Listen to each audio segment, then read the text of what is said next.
Most bankers aren't ready to help you until after their third cup of coffee. But with Central National Bank's after-hours service, you don't have to wait for the bank lobby to open to get help. You can contact us from 6 to 8:30 in the morning or from 5 to 10 in the evening, and we'll connect you to a real, live, local person who can answer questions and fix problems 7 days a week. Bank different. Bank Central. Central National Bank. Member FDIC. This is a Rogue Media Network podcast.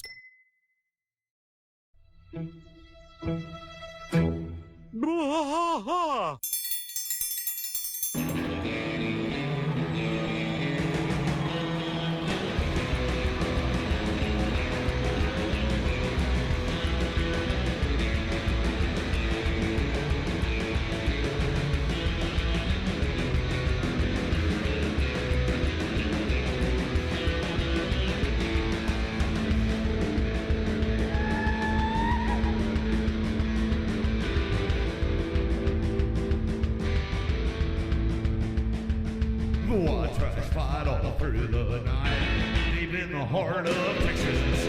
The trailer park is nice and dark, deep in the heart of Texas. That drinks his brew and he spits his chew, deep in the heart of Texas. The TV blares, but no one cares, deep in the heart of Texas. Welcome to King of the Hill Rewatch Podcast. I am Mike. And I am Rusty. Rusty, welcome to Friday. Our first season 4 Friday. Welcome to season 4 Friday. Season 4, That Ain't Right Friday. That ain't right. So you sent me an article. I did, and it's one of those things where a pop culture icon was created just by their appearance on a TV show, So, or reinvigorated. Yeah, reinvigorated definitely. the man's career. So this is all about Mr. Chuck Mangione. Yeah, and it's pretty much about like his career and the significance of his career, and then being a top 10 hit, having a top 10 hit on the top 10 charts with a flugelhorn. Yeah, flugelhorn. That's crazy. He so Chuck Mangione, I remember. So I was born in Taipei, Taiwan, and my dad had a bunch of vinyl. And it was all like bootleg vinyl. So most of the vinyl would be, I don't know, it'd be like orange or something, but you could see through it. It was weird, right? Yeah, wacky press, whatever weird plastic stuff. they had in Taiwan at the time available. Yeah. And one of those was a Chuck Mangione album. Oh, wow. I remember we had some Elvis stuff. We had some, some 60s, 70s kind of things, right? Because born in 69, so a little bit before that, a little bit after that, that kind of stuff. Yeah. And so I remember Chuck Mangione and Feel So Good from when I was a kid, because are those still like, do they still exist, or has that been thrown out in the trash? I've got a lot of them, I believe, at my house. Oh, wow. Yeah. That's awesome. That's great. A couple of Christmases ago, I bought my dad another record player since they're back around, They're huge right now. And gave him back some of his albums, because that is the cheapest gift you can give somebody, is some of their own shit. Yeah, cassettes are like huge too. Like Taylor Swift has been releasing cassettes, and Billie Eilish. Yeah, Billie Eilish. Or Eilish, whatever you say. Well, they're releasing it. She's releasing it under Billie Eilish, on cassette. Vinyl was always really cool to me, and I would use them when I was a little kid as a playing disc jockey. Yeah. I'd record stuff, and then I'd do my little disc jockey take in the middle of it, and then I'd record another one, and that sort of thing. Yeah. So from early days, I was doing this kind of ridiculous stuff. But Chuck Mangione is one of those guys that I just remember because of Feel So Good. Him and Herb Alpert. You've heard of Herb Alpert, haven't you? And the Tijuana Brass? I've heard of Alpo dog food. Is it the same family? Is it the Alpert family? But as a kid, I remember being a big fan of the Herb Alpert album because it had a naked woman covered in Dog food. No, No. covered in like whipped cream. Oh, whipped cream. Yeah. Okay, yeah. A young And lad so would appreciate young that. lad Yeah, does would definitely appreciate the appreciate album art a of woman Herb covered Alpert. in whipped cream. That's right. Not Herb covered in whipped cream. Not Herb. No, that wouldn't have sold but near a- as but a well. woman. Okay.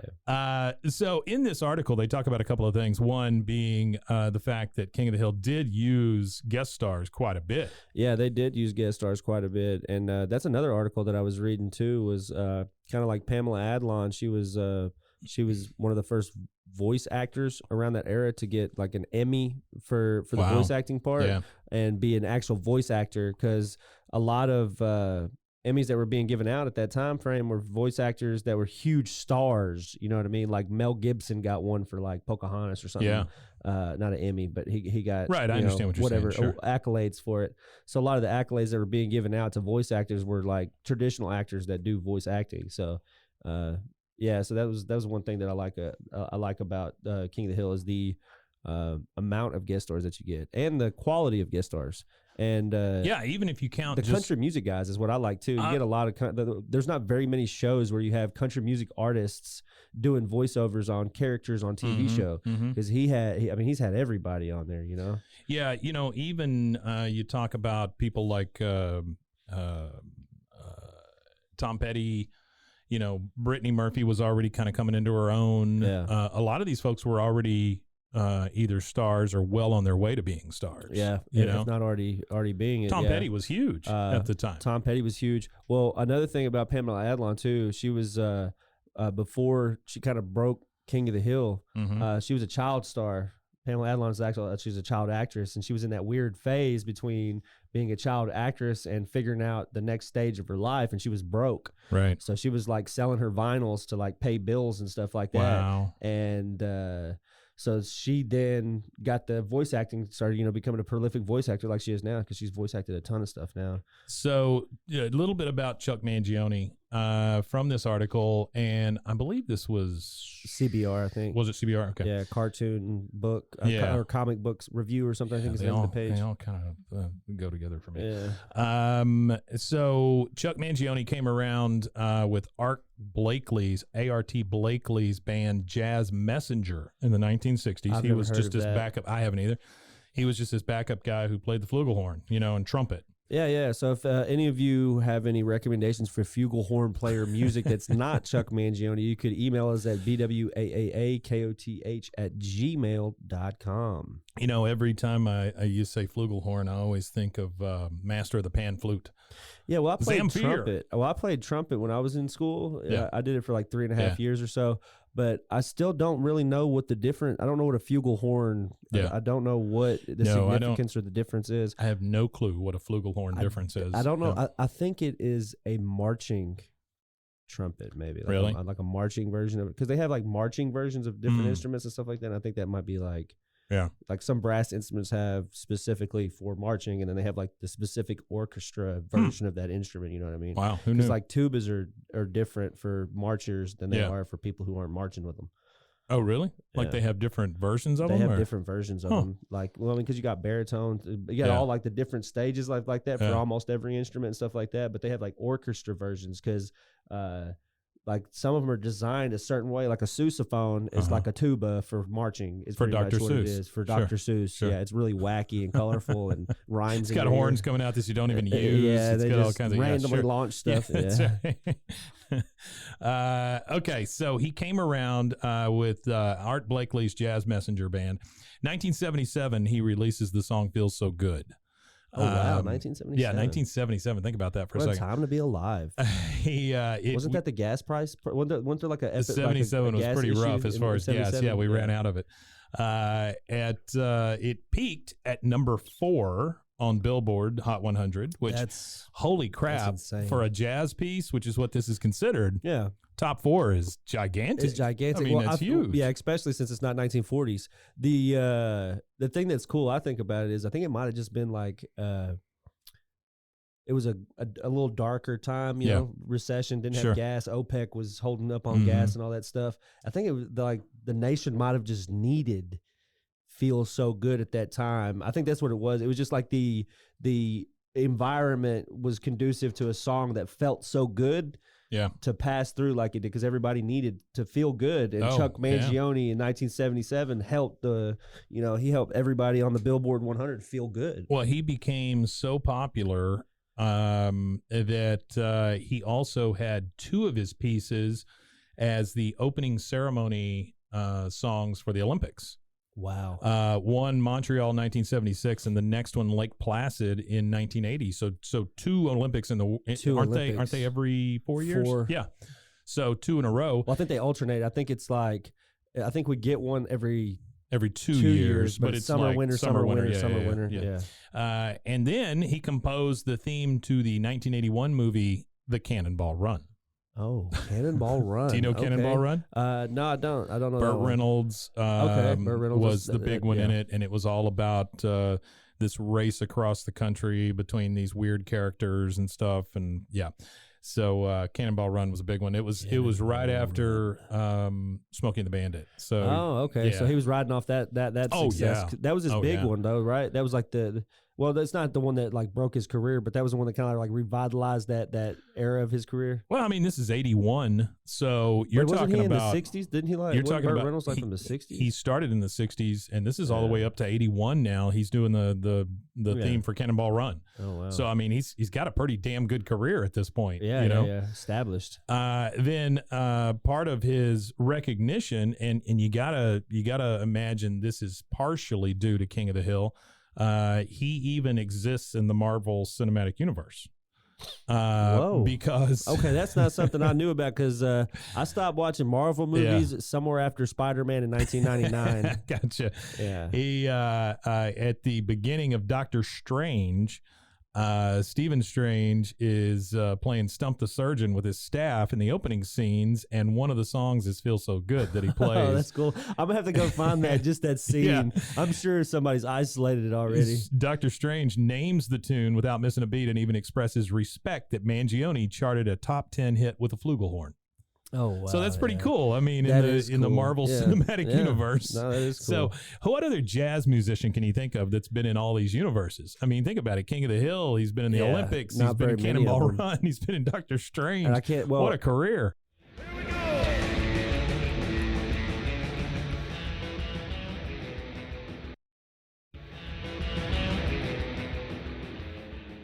I can think of a time where there was that many people in different universes. If we want to explore that, just for the sake of the conversation, Cab Calloway. Oh, Cab Calloway was in what is it? Blues Brothers. Oh, that's right. The Blues Brothers universe too. He was in that. Yeah. Blues Brothers. Manny the Mocha. I love that scene. That is just an amazing scene. Even though he was old at that point, it's still just. I could see how electric it was to watch somebody like him on stage. Oh my gosh. Shout out to Cab Calloway on the animation thing too. So, like the animation that we watch on King of the Hill and stuff like that, and how fluid all the human movements are. Sure. Whenever they were doing the rotoscope, where they were putting pretty much just tracing paper over live action, video or film. Mm-hmm. Cab Calloway was the very first. He's the guy he's really the animators chose him for the fluidity of motion, like the Schleisingers or whatever. Yeah. Wow. So they used Fleischer Studios. Sorry, Fleischer. Yeah, Fleischer. They used him as kind of a stick figure or a dummy so or the whatever. Ghost, the ghost that's doing like the black and white cartoon of the Ghost, where he's kind of just walking with like a swagger, and he's kind of got Cab Calloway playing in the background. That's usually what the song is that they clip with it. So yeah. So the thing I remember most about Chuck Mangione is not even his actual appearances on King of the Hill.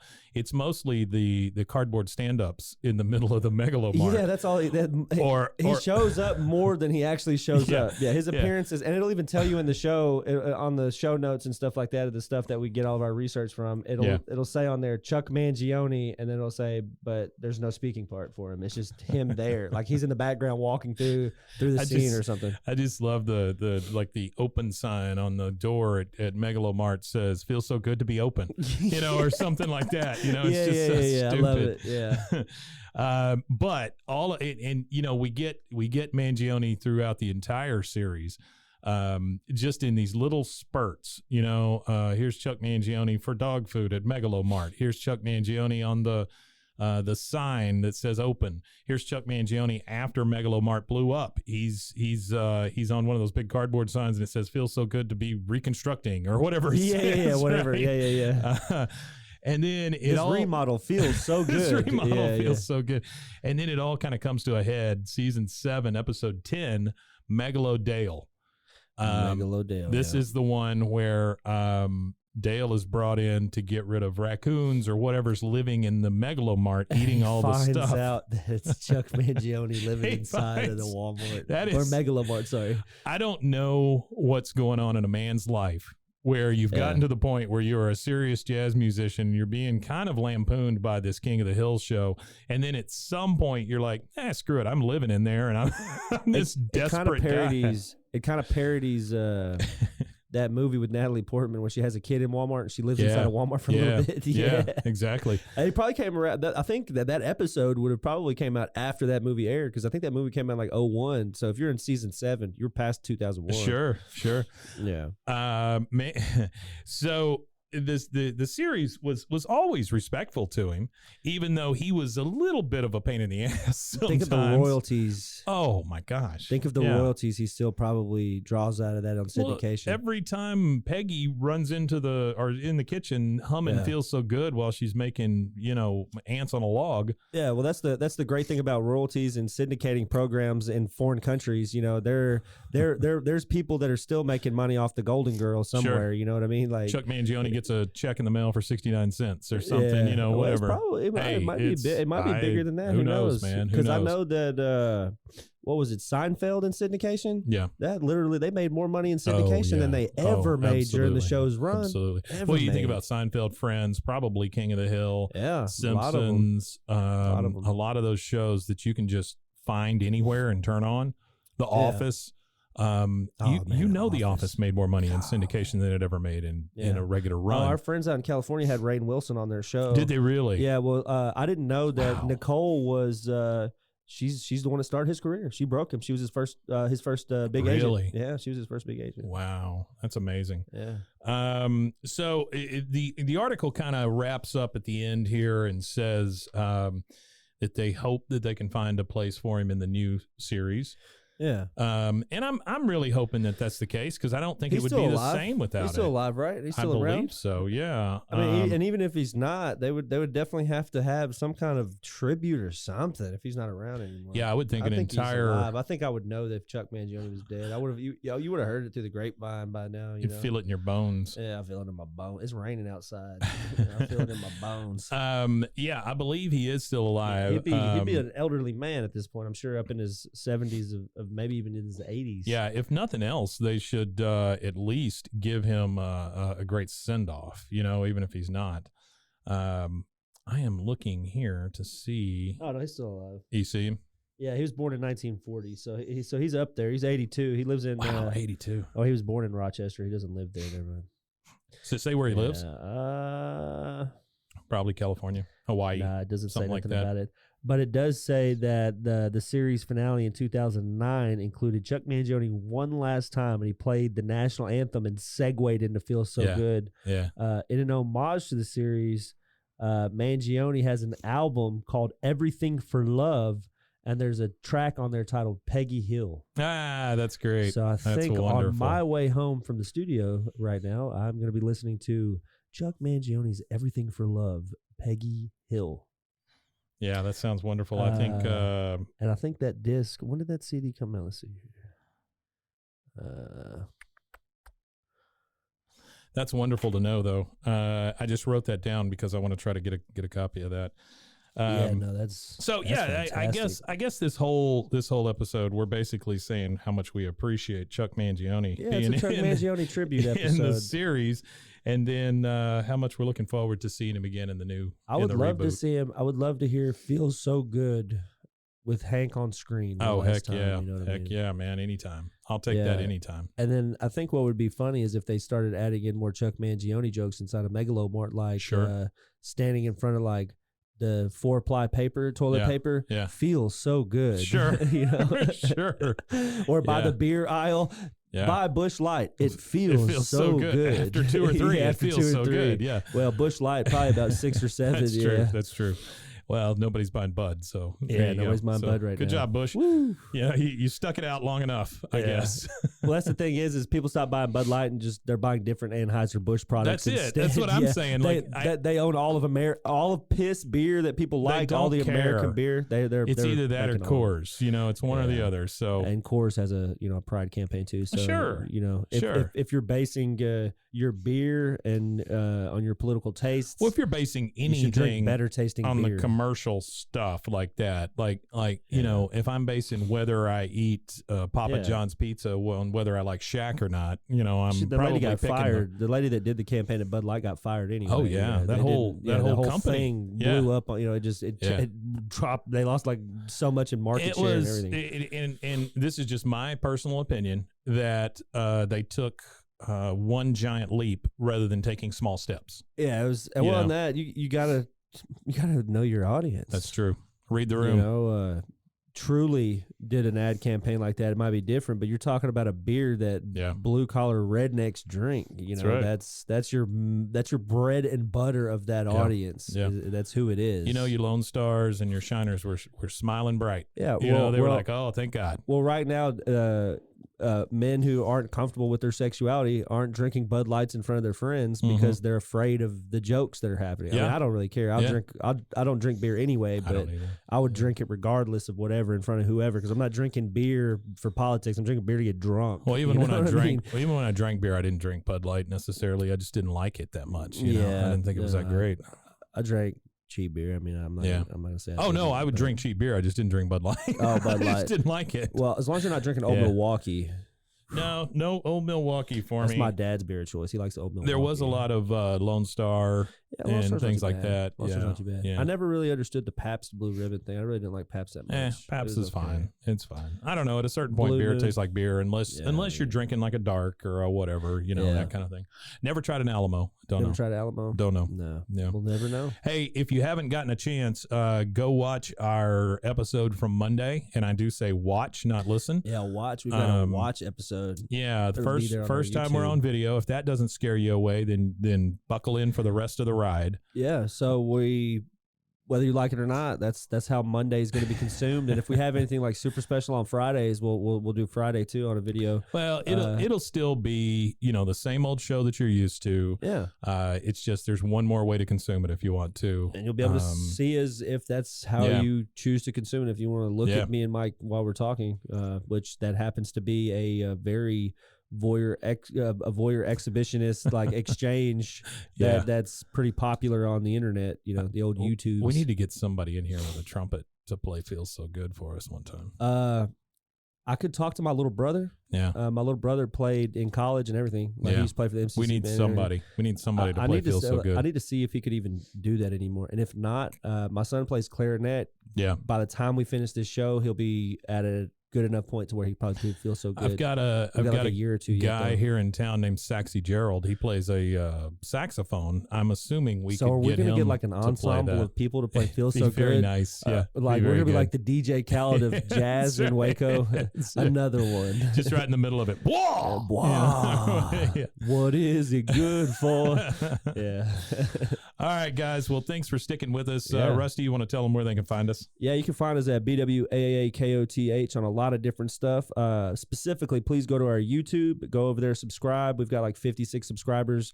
I'm in the middle of still uploading our back content. So anybody that listens to this episode, because season 4 from now on, I'm putting it all straight up there from season 4. So season 2 and 3, I still have to get uploaded into it, but bear with me. It's www.youtube.com/@BWAAAKOTH. You could also go to linktr.ee/BWAAAKOTH, and all that stuff's there nice and pretty for you.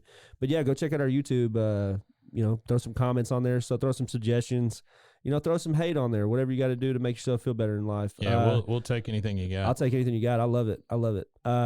Actually, also shout out to there's a guy on our Instagram that reached out. I hadn't had anybody really say anything a while on there, but he left a nice little note for me. Well, you saying that has reminded me that there's an email too. I tell you what, let's do this. Next Friday, what next we'll Friday do we'll is talk we'll about hit it. up the Instagram comments Yep. and any emails we've gotten and stuff like that. So next Friday will be a We'll do fan-based episode. Yeah. So get them in if you want us Yeah, to. get them in. If Let's you talk want us about to 'em. talk about you or talk about something you got to say about King of the Hill, get them in. All social media is open. Twitter, Instagram, all that. Yeah. So just go messages. Go now. Do it. Do it Yeah. now. All right, guys. We'll see you next time. Also, go over to roguemedianetwork.com and check out a whole host of other podcasts. We got a whole range of stuff for There's you a to go bunch check and a out. lot coming. And a lot coming. Yeah, a lot of new stuff coming. All right, guys. We'll see you next time. Women's on you. Buenas Tanya, indeed.